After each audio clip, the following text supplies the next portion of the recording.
ਜਗਬਾਣੀ ਖੇਤੀਬਾੜੀ ਦੇਖ ਰਹੇ ਸਾਰੇ ਦਰਸ਼ਕਾਂ ਦਾ ਸਵਾਗਤ ਹੈ। ਮੈਂ ਹਾਂ ਸੰਦੀਪ ਲਾਦੂਕਾ। ਖੇਤੀਬਾੜੀ ਨਾਲ ਸੰਬੰਧਿਤ 3 ਨਵੇਂ ਆਰਡੀਨੈਂਸ ਆਉਂਦੇ ਨੇ। ਤਕਰੀਬਨ 1 ਮਹੀਨਾ ਬੀਤ ਚੁੱਕਾ ਹੈ, ਪਰ ਅਜੇ ਤੱਕ ਵੀ ਭੰਬਲ ਭੂਸਾ ਬਣਿਆ ਹੋਇਆ ਹੈ ਕਿ ਆਖਿਰਕਾਰ ਜਿਨ੍ਹਾਂ ਦੇ ਲਈ ਇਹ ਫੈਸਲਾ ਕੀਤਾ ਗਿਆ, ਕਿਸਾਨਾਂ ਨੂੰ ਵੀ ਅਜੇ ਤੱਕ ਸਮਝ ਨਹੀਂ ਆ ਰਹੀ ਕਿ ਆਖਿਰਕਾਰ ਇਹਨਾਂ ਆਰਡੀਨੈਂਸ ਦੇ ਵਿੱਚ ਹੈ ਕੀ ਔਰ ਇਸ ਦੇ ਨਾਲ MSP ਖਤਮ ਹੋਣ ਜਾ ਰਿਹਾ ਕਿ ਨਹੀਂ ਜਾ ਰਿਹਾ, ਔਰ ਇਸ ਦੇ ਨਾਲ ਪੰਜਾਬ ਮੰਡੀ ਬੋਰਡ ਦੇ ਉੱਤੇ ਕੀ ਅਸਰ ਪੈਣ ਵਾਲਾ ਹੈ। ਇਹਨਾਂ तमाम ਮਸਲਿਆਂ ਦੇ ਉੱਤੇ ਚਰਚਾ ਕਰਾਂਗੇ ਸਾਡੀ ਇਸ ਖਾਸ ਰਿਪੋਰਟ ਵਿੱਚ, ਕਿਉਂਕਿ ਕੇਂਦਰ ਸਰਕਾਰ ਵੱਲੋਂ ਇਹਨਾਂ 3 ਆਰਡੀਨੈਂਸਾਂ ਨੂੰ ਕਿਸਾਨਾਂ ਦੇ ਹਿੱਤਾਂ ਦੀ ਰਾਖੀ ਕਰਨ ਵਾਲੇ ਦੱਸਿਆ ਗਿਆ। ਇਸੇ ਲਈ ਇਹਨਾਂ ਨੂੰ ਖੇਤੀ ਸੁਧਾਰਾਂ ਦਾ ਨਾਂ ਵੀ ਦਿੱਤਾ ਗਿਆ। ਇਹ ਵਿਚਾਰਨ ਦੀ ਲੋੜ ਹੈ ਕਿ ਇਸ ਫੈਸਲੇ ਨਾਲ ਕਿਸਾਨਾਂ ਨੂੰ ਆਜ਼ਾਦ ਕਰਨ ਦੀ ਕੋਸ਼ਿਸ਼ ਹੈ ਜਾਂ ਗੁਲਾਮ ਬਣਾਉਣ ਦੀ ਸਾਜ਼ਿਸ਼। ਸਭ ਤੋਂ ਪਹਿਲਾਂ ਨਜ਼ਰ ਮਾਰ ਲੈਂਦੇ ਹਾਂ ਕਿ 3 ਆਰਡੀਨੈਂਸ ਕਿਹੜੇ-ਕਿਹੜੇ ਨੇ। ਐਸੈਂਸ਼ੀਅਲ ਕੋਮੋਡਿਟੀ ਅਮੈਂਡਮੈਂਟ ਆਰਡੀਨੈਂਸ 2020 यानी कि ਜ਼ਰੂਰੀ ਵਸਤਾਂ ਸੋਧ ਆਰਡੀਨੈਂਸ 2020। ਦੂਜਾ ਹੈ the farmers produce trade and commerce promotion and facilitation ordinance 2020 यानी कि ਕਿਸਾਨੀ ਉਪਜ ਵਪਾਰ ਅਤੇ ਵਣਜ ਉન્નਤੀ ਅਤੇ ਸਹੂਲਤ ਆਰਡੀਨੈਂਸ 2020।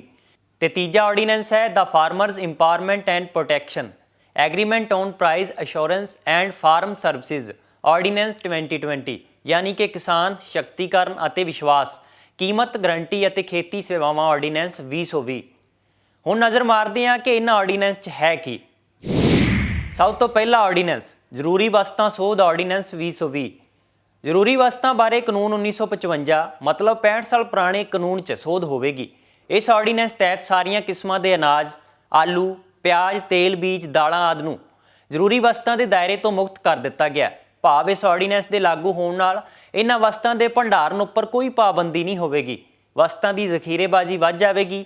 ਜ਼ਾਹਿਰ ਹੈ ਕਿ ਇਸ ਨਾਲ ਚੋਰ ਬਾਜ਼ਾਰੀ ਦੀਆਂ ਸੰਭਾਵਨਾਵਾਂ ਵੀ ਵਧਣਗੀਆਂ। ਇਸ ਨਾਲ ਕਿਸਾਨਾਂ ਨੂੰ ਕੋਈ ਫਾਇਦਾ ਨਹੀਂ ਮਿਲੇਗਾ। ਵਪਾਰੀ ਅਤੇ ਕਾਰਪੋਰੇਟ ਕੰਪਨੀਆਂ ਦੀ ਮੁਨਾਫਾਖੋਰੀ ਕਾਰਨ ਆਮ ਲੋਕਾਂ ਉੱਤੇ ਵਿੱਤੀ ਬੋਝ ਵਧੇਗਾ।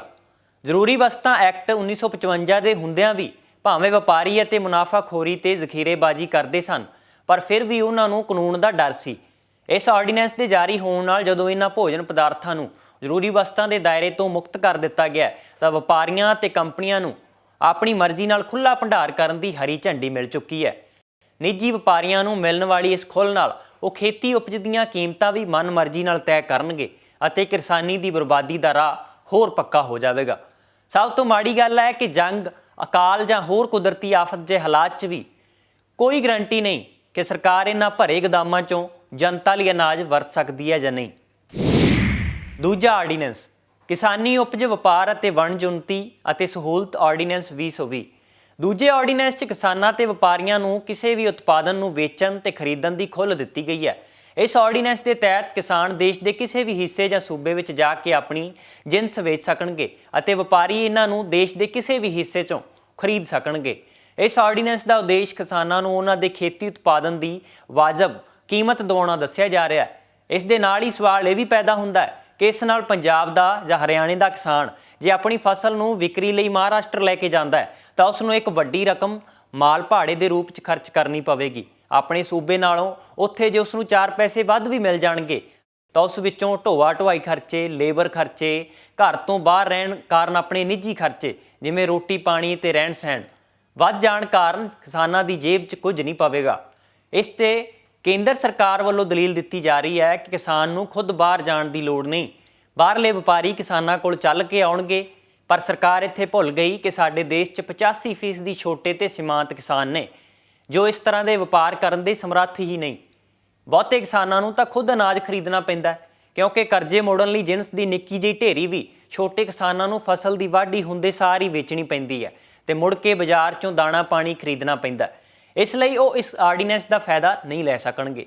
ਹਾਂ, ਇਸ ਆਰਡੀਨੈਂਸ 'ਚ ਕਿਤੇ ਇਹ ਨਹੀਂ ਲਿਖਿਆ ਕਿ ਕਿਸਾਨ ਸਰਕਾਰੀ ਮੰਡੀਆਂ 'ਚ ਫਸਲ ਨਹੀਂ ਵੇਚ ਸਕਦੇ, ਜਿਸ ਤਰ੍ਹਾਂ ਪੰਜਾਬ ਤੇ ਹਰਿਆਣਾ 'ਚ ਫਸਲ ਪਹਿਲਾਂ ਤੋਂ ਵੇਚੀ ਤੇ ਖਰੀਦੀ ਜਾ ਰਹੀ ਹੈ। ਐਗਰੀਕਲਚਰ ਪ੍ਰੋਡਿਊਸ ਮਾਰਕੀਟ ਕਮੇਟੀਜ਼ यानी कि APMC ਨੂੰ ਫਿਲਹਾਲ ਖਤਮ ਕਰਨ ਦੀ ਕੋਈ ਵੀ ਗੱਲ ਨਹੀਂ ਆਖੀ ਗਈ। ਤੀਜਾ ਆਰਡੀਨੈਂਸ ਕਿਸਾਨ ਸਸ਼ਕਤੀਕਰਨ ਅਤੇ ਵਿਸ਼ਵਾਸ ਕੀਮਤ ਗਰੰਟੀ ਅਤੇ ਖੇਤੀ ਸੇਵਾਵਾਂ ਆਰਡੀਨੈਂਸ 2020। ਇਸ ਜ਼ਰੀਏ ਦਾਅਵਾ ਕੀਤਾ ਜਾ ਰਿਹਾ ਹੈ ਕਿ ਕਿਸਾਨ ਖੇਤੀ ਆਧਾਰਿਤ ਕੰਪਨੀਆਂ, ਥੋਕ ਵਪਾਰੀਆਂ ਅਤੇ ਪ੍ਰਚੂਨ ਵਪਾਰੀਆਂ ਨਾਲ ਸਿੱਧਾ ਸੰਪਰਕ ਕਰਕੇ ਫਸਲੀ ਉਤਪਾਦਨ ਵੇਚ ਸਕਣਗੇ ਤੇ ਭਵਿੱਖ ਵਿੱਚ ਪੈਦਾ ਕੀਤੀ ਜਾਣ ਵਾਲੀ ਉਪਜ ਦੀ ਵਿਕਰੀ ਲਈ ਅਜਿਹੀਆਂ ਕੰਪਨੀਆਂ ਨਾਲ ਸਮਝੌਤਾ, ਕਰਾਰ ਜਾਂ ਕੰਟਰੈਕਟ ਵੀ ਕਰ ਸਕਣਗੇ। ਇਸ ਆਰਡੀਨੈਂਸ ਅਨੁਸਾਰ ਖੇਤ 'ਚ ਪੈਦਾ ਹੋਣ ਵਾਲੀ ਹਰ ਵਸਤੂ ਸਹਾਇਕ ਧੰਦੇ ਜਿਵੇਂ ਕਿ ਡੇਅਰੀ ਫਾਰਮਿੰਗ, ਬੱਕਰੀ ਪਾਲਣ, ਸੂਰ ਪਾਲਣ, ਮੱਛੀ ਪਾਲਣ ਆਦਿ ਵੀ ਇਸ ਘੇਰੇ ਵਿੱਚ ਆ ਜਾਣਗੇ। ਇਸ ਤੋਂ ਇਲਾਵਾ ਸਮੁੱਚੀਆਂ ਫਾਰਮ ਸੇਵਾਵਾਂ ਜਿਵੇਂ ਬੀਜ, ਖੇਤੀ ਰਸਾਇਣ, ਖੇਤੀ ਮਸ਼ੀਨਰੀ, ਤਕਨੀਕ, ਪਸ਼ੂ ਖੁਰਾਕ ਆਦਿ ਵੀ ਇਸ ਕਾਨੂੰਨ ਦੇ ਦਾਇਰੇ ਅੰਦਰ ਆ ਜਾਣਗੇ। ਮਾਹਿਰ ਦੱਸਦੇ ਨੇ ਕਿ ਕੰਟਰੈਕਟ ਫਾਰਮਿੰਗ ਨਾਲ ਸਰਕਾਰ ਆਪਣਾ ਪੱਲਾ ਛਡਵਾਉਣਾ ਚਾਹੁੰਦੀ ਹੈ ਤੇ ਸਭ ਕੁਝ ਵੱਡੀਆਂ ਕੰਪਨੀਆਂ ਦੇ ਹੱਥ ਵਿੱਚ ਦੇਣ ਦੀ ਕੋਸ਼ਿਸ਼ ਕੀਤੀ ਜਾ ਰਹੀ ਹੈ। ਹੁਣ ਗੱਲ ਕਰਾਂਗੇ ਕਿ ਇਸ ਨੀਤੀ ਨਾਲ ਬਦਲੇਗਾ ਕੀ, MSP, ਮੰਡੀ ਬੋਰਡ ਤੇ ਪ੍ਰਭਾਵ ਕਿਸ ਤਰ੍ਹਾਂ ਦੇ ਪੈਣਗੇ। ਮੰਡੀ ਬੋਰਡ ਤੇ ਪ੍ਰਭਾਵ। ਇਸ ਫੈਸਲੇ ਨਾਲ ਰਾਜਾਂ ਨੂੰ ਵੱਡਾ ਮਾਲੀਆ ਘਾਟਾ ਸਹਿਣਾ ਪਵੇਗਾ। ਸਾਲ 2020-21 ਲਈ ਪੰਜਾਬ ਦੇ ਬਜਟ ਵਿੱਚ ਮਾਰਕੀਟ ਫੀਸ ਦੇ ਰੂਪ ਵਿੱਚ 1950 ਕਰੋੜ ਰੁਪਏ ਤੇ ਇੰਨੀ ਹੀ ਰਕਮ ਦਿਹਾਤੀ ਵਿਕਾਸ ਫੰਡ ਤਹਿਤ ਮਿਲਣ ਦਾ ਟੀਚਾ ਹੈ। ਇਸ ਤਰ੍ਹਾਂ ਪੰਜਾਬ ਨੂੰ ਇੱਕ ਸਾਲ 'ਚ ਹੀ ਤਕਰੀਬਨ 3900 ਕਰੋੜ ਰੁਪਏ ਤੋਂ ਹੱਥ ਧੋਣੇ ਪੈ ਸਕਦੇ ਨੇ। ਇਹ ਮਾਲੀਆ ਮੰਡੀਆਂ ਦੇ ਫੜ ਅਤੇ ਪੇਂਡੂ ਲਿੰਕ ਸੜਕਾਂ ਲਈ ਵਰਤਿਆ ਜਾਂਦਾ ਹੈ। ਰਾਜਾਂ ਦੀ ਵਿੱਤੀ ਹਾਲਤ ਪਹਿਲਾਂ ਹੀ ਖਸਤਾ ਹੈ ਤੇ ਇਹ ਆਰਡੀਨੈਂਸ ਇਹਨਾਂ ਦੇ ਮਾਲੀਏ ਦੀ ਹਾਲਤ ਹੋਰ ਵਿਗਾੜ ਦੇਵੇਗਾ। ਜਦੋਂ ਇਹ ਆਰਡੀਨੈਂਸ ਪੂਰੀ ਤਰ੍ਹਾਂ ਅਮਲ ਵਿੱਚ ਆ ਗਏ ਤਾਂ ਮਾਰਕੀਟ ਕਮੇਟੀਆਂ ਨੂੰ ਮਿਲਦੀ ਮਾਰਕੀਟ ਫੀਸ ਤੇ ਰਾਜ ਸਰਕਾਰਾਂ ਨੂੰ ਮਿਲਦਾ ਦਿਹਾਤੀ ਵਿਕਾਸ ਫੰਡ ਬੰਦ ਹੋ ਜਾਵੇਗਾ। ਮਾਲੀਆ ਬੰਦ ਹੋਣ ਨਾਲ ਇਹ ਕੰਮ ਵੀ ਠੱਪ ਹੋ ਜਾਣਗੇ ਤੇ ਕਿਸਾਨਾਂ ਨੂੰ ਮੰਡੀਆਂ ਤੱਕ ਆਪਣੀ ਫਸਲ ਪਹੁੰਚਾਉਣ 'ਚ ਦਿੱਕਤਾਂ ਦਾ ਸਾਹਮਣਾ ਵੀ ਕਰਨਾ ਪਵੇਗਾ। ਇੱਥੋਂ ਸਾਫ਼ ਹੋ ਜਾਂਦਾ ਹੈ ਕਿ ਆਰਡੀਨੈਂਸਾਂ ਨਾਲ ਰਾਜ ਸਰਕਾਰਾਂ ਦੇ ਅਧੀਨ ਚੱਲਦੇ ਮੌਜੂਦਾ ਖੇਤੀਬਾੜੀ ਮੰਡੀ ਪ੍ਰਬੰਧ ਨੂੰ ਵੀ ਸੱਟ ਤਾਂ ਲੱਗੇਗੀ। ਸ਼ਰੇਆਮ ਤਾਂ ਖਤਮ ਨਹੀਂ, ਪਰ ਖਤਮ ਕਰਨ ਦਾ ਰਾਹ ਤਾਂ ਤਿਆਰ ਹੋ ਹੀ ਜਾਵੇਗਾ। ਅਗਲੀ ਗੱਲ ਕਰਦੇ ਹਾਂ MSP ਦੀ। ਹਾਂ, ਸਿਆਸੀ ਬਿਆਨਬਾਜ਼ੀ 'ਚ ਸਮਝਣ ਦੀ ਲੋੜ ਹੈ ਕਿ ਆਖਿਰਕਾਰ MSP ਦਾ ਮਾਜਰਾ ਕੀ ਹੈ। ਆਰਡੀਨੈਂਸ 'ਚ ਕਿਤੇ ਵੀ ਨਹੀਂ ਲਿਖਿਆ ਗਿਆ ਕਿ MSP ਖਤਮ ਕੀਤਾ ਜਾ ਰਿਹਾ ਹੈ, ਪਰ MSP ਖਤਮ ਕਰਨ ਦਾ ਰਾਹ ਜ਼ਰੂਰ ਖੋਲ੍ਹਿਆ ਜਾ ਰਿਹਾ। ਸੁਣੋ ਕਿਵੇਂ। ਘੱਟੋ ਘੱਟ ਸਮਰਥਨ ਮੁੱਲ ਤੇ ਅਸਰ। ਇਹ ਆਰਡੀਨੈਂਸ ਪ੍ਰਾਈਵੇਟ ਵਪਾਰੀਆਂ ਨੂੰ ਸੂਬਾਈ APMC ਕਾਨੂੰਨ ਤਹਿਤ ਬਿਨਾਂ ਕੋਈ ਫੀਸ ਤੇ ਸੈਸ ਦਿੱਤਿਆਂ ਕਿਸਾਨਾਂ ਤੋਂ ਸਿੱਧੇ ਤੌਰ ਤੇ ਜਿਨਸਾਂ ਖਰੀਦ ਸਕਣ ਦਾ ਹੱਕ ਦਿੰਦੇ ਨੇ ਤੇ ਇਸ ਤਰ੍ਹਾਂ FCI ਜਿਹੀਆਂ ਸਰਕਾਰੀ ਏਜੰਸੀਆਂ ਇਸ ਮਾਮਲੇ ਵਿੱਚ ਪਛੜ ਜਾਣਗੀਆਂ। ਪਹਿਲਾਂ ਉਹਨਾਂ ਦਾ ਕਾਰੋਬਾਰ ਤੇ ਅਹਿਮੀਅਤ ਘਟੇਗੀ ਤੇ ਫਿਰ ਪ੍ਰਾਈਵੇਟ ਕੰਪਨੀਆਂ ਨੂੰ ਖੁੱਲ੍ਹਾ ਮੈਦਾਨ ਮਿਲ ਜਾਵੇਗਾ। ਅਜਿਹੀ ਸੂਰਤ ਵਿੱਚ ਘੱਟੋ ਘੱਟ ਸਮਰਥਨ ਮੁੱਲ ਦਾ ਵਜੂਦ ਵੀ ਖਤਰੇ ਵਿੱਚ ਪੈ ਜਾਵੇਗਾ। ਹਾਲਾਂਕਿ ਮਸਲਾ ਤਾਂ ਪਹਿਲਾਂ ਵਾਲੇ ਘੱਟੋ ਘੱਟ ਸਮਰਥਨ ਮੁੱਲ ਨੂੰ ਵਧਾਉਣ ਦਾ ਹੈ, ਕਿਉਂਕਿ ਕਿਸਾਨਾਂ ਦਾ ਲਾਗਤ ਮੁੱਲ ਵੱਧ ਹੈ ਤੇ ਆਮਦਨ ਘੱਟ। ਤਕਰੀਬਨ 24 ਫਸਲਾਂ 'ਚੋਂ ਕਣਕ ਤੇ ਝੋਨੇ ਤੋਂ ਇਲਾਵਾ ਕਿਸੇ ਵੀ ਫਸਲ ਦਾ ਘੱਟੋ ਘੱਟ ਸਮਰਥਨ ਮੁੱਲ ਨਹੀਂ ਮਿਲ ਰਿਹਾ। ਸੂਬਾ ਸਰਕਾਰਾਂ ਨੂੰ ਢਾਹ। ਇਹਨਾਂ ਆਰਡੀਨੈਂਸਾਂ ਜ਼ਰੀਏ ਵਪਾਰੀਆਂ ਤੇ ਪ੍ਰਾਈਵੇਟ ਕੰਪਨੀਆਂ ਨੂੰ ਕਿਸਾਨਾਂ ਨਾਲ ਇਕਰਾਰਨਾਮੇ ਕਰਨ ਦੀ ਖੁੱਲ੍ਹ ਦੇ ਕੇ ਸੂਬਾਈ ਕਾਨੂੰਨਾਂ ਦੇ ਦਖਲ ਤੋਂ ਮੁਕਤ ਕੀਤਾ ਜਾ ਰਿਹਾ। ਸਾਡੇ ਦੇਸ਼ ਦੇ ਵੱਖੋ ਵੱਖਰੇ ਰਾਜਾਂ ਦਾ ਮੌਸਮ ਤੇ ਧਰਾਤਲ ਵਖਰੇਵਾਂ ਗਵਾਹ ਹੈ ਕਿ ਖੇਤੀ ਸੰਬੰਧੀ ਵੱਖ-ਵੱਖ ਸੂਬਿਆਂ ਦੇ ਵੱਖੋ ਵੱਖਰੇ ਖਰੀਦ ਪ੍ਰਬੰਧ ਹੀ ਕਿਸਾਨ ਦੀ ਸਥਿਤੀ ਨੂੰ ਮਜ਼ਬੂਤ ਬਣਾ ਸਕਦੇ ਨੇ। ਪਰ ਜਿਸ ਤਰ੍ਹਾਂ ਦੀਆਂ ਗੱਲਾਂ ਆਰਡੀਨੈਂਸ 'ਚ ਨੇ, ਇਸ ਨਾਲ ਸੂਬਿਆਂ ਦੇ ਹਿੱਤਾਂ ਨੂੰ ਦਰਕਿਨਾਰ ਕਰਕੇ ਪ੍ਰਾਈਵੇਟ ਕੰਪਨੀਆਂ ਦੀ ਵਡੇਰੀ ਭੂਮਿਕਾ ਦਾ ਰਾਹ ਸਾਫ਼ ਹੋ ਰਿਹਾ। ਖੇਤੀ ਖੇਤਰ 'ਚ ਨਿੱਜੀਕਰਨ ਦਾ ਦਖਲ। ਕਿਸਾਨਾਂ ਤੋਂ ਵਸਤਾਂ ਨੂੰ ਖਰੀਦਣ ਤੋਂ ਬਾਅਦ ਕੰਪਨੀਆਂ ਅਤੇ ਵਪਾਰੀਆਂ ਨੂੰ ਇਹਨਾਂ ਦੀਆਂ ਮਨਮਰਜ਼ੀ ਦੀਆਂ ਕੀਮਤਾਂ ਵਸੂਲਣ ਦੀ ਖੁੱਲ੍ਹ ਮਿਲ ਜਾਵੇਗੀ। ਅੰਨ ਭੰਡਾਰ ਕਰਨ ਦਾ ਵੀ ਖੁੱਲ੍ਹਾ ਹੱਕ ਮਿਲੇਗਾ। ਇਹ ਤਿੰਨੇ ਨਵੇਂ ਆਰਡੀਨੈਂਸ ਕਿਸਾਨਾਂ ਦੇ ਪੱਖ ਵਿੱਚ ਘੱਟ ਤੇ ਵੱਡੇ ਧਨਾੜ ਵਪਾਰੀਆਂ ਦੇ ਹੱਕ ਵਿੱਚ ਜ਼ਿਆਦਾ ਨਜ਼ਰ ਆਉਂਦੇ ਨੇ। ਨਵੇਂ ਆਰਡੀਨੈਂਸਾਂ ਤੇ ਸਵਾਲ ਵੀ ਖੜੇ ਹੋਏ ਨੇ। ਵਿਰੋਧੀ ਧਿਰ ਤੇ ਕਿਸਾਨ ਜਥੇਬੰਦੀਆਂ ਕੇਂਦਰ ਸਰਕਾਰ ਤੋਂ ਪੁੱਛ ਰਹੀਆਂ ਨੇ। ਆਰਡੀਨੈਂਸ ਲਿਆਉਣ ਤੇ ਸਵਾਲ। ਸੰਸਦ 'ਚ ਚਰਚਾ ਕਰਵਾਏ ਬਿਨਾਂ ਆਰਡੀਨੈਂਸ ਕਿਉਂ ਲਿਆਂਦੇ ਗਏ? ਕਿਸਾਨਾਂ ਦੇ ਨੁਮਾਇੰਦਿਆਂ ਤੋਂ ਕਿਉਂ ਨਹੀਂ ਪੁੱਛਿਆ ਗਿਆ? ਸੂਬਾ ਸਰਕਾਰਾਂ ਤੋਂ ਸਲਾਹ ਕਿਉਂ ਨਹੀਂ ਲਈ ਗਈ?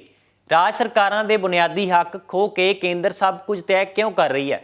ਤਾਂ ਅਸੀਂ ਇਸ ਨਵੇਂ ਆਰਡੀਨੈਂਸਾਂ ਦੇ ਮਸਲੇ ਦੇ ਉੱਤੇ ਚਰਚਾ ਕੀਤੀ ਹੈ। ਸਾਨੂੰ ਉਮੀਦ ਹੈ ਕਿ ਤੁਹਾਨੂੰ ਇਸ ਆਰਡੀਨੈਂਸਾਂ ਦੇ ਬਾਰੇ ਮੋਟੀ ਸਮਝ ਆ ਗਈ ਹੋਵੇਗੀ ਤੇ ਸਾਡੀ ਕੋਸ਼ਿਸ਼ ਹੈ ਕਿ ਜਿਨ੍ਹਾਂ ਦੇ ਲਈ ਇਹ ਫੈਸਲਾ ਕੀਤਾ ਗਿਆ ਉਹਨਾਂ ਕਿਸਾਨਾਂ ਤੱਕ ਇਹ ਗੱਲ ਜ਼ਰੂਰ ਪਹੁੰਚਣੀ ਚਾਹੀਦੀ ਹੈ ਤਾਂ ਕਿ ਉਹ ਸਮਝ ਸਕਣ ਕਿ ਆਖਿਰਕਾਰ ਸਰਕਾਰ ਦੀ ਨੀਤੀ ਕਿਸਾਨਾਂ ਨੂੰ ਗੁਲਾਮ ਕਰੇਗੀ ਜਾਂ ਫਿਰ ਉਹਨਾਂ ਨੂੰ ਆਜ਼ਾਦ ਕਰੇਗੀ।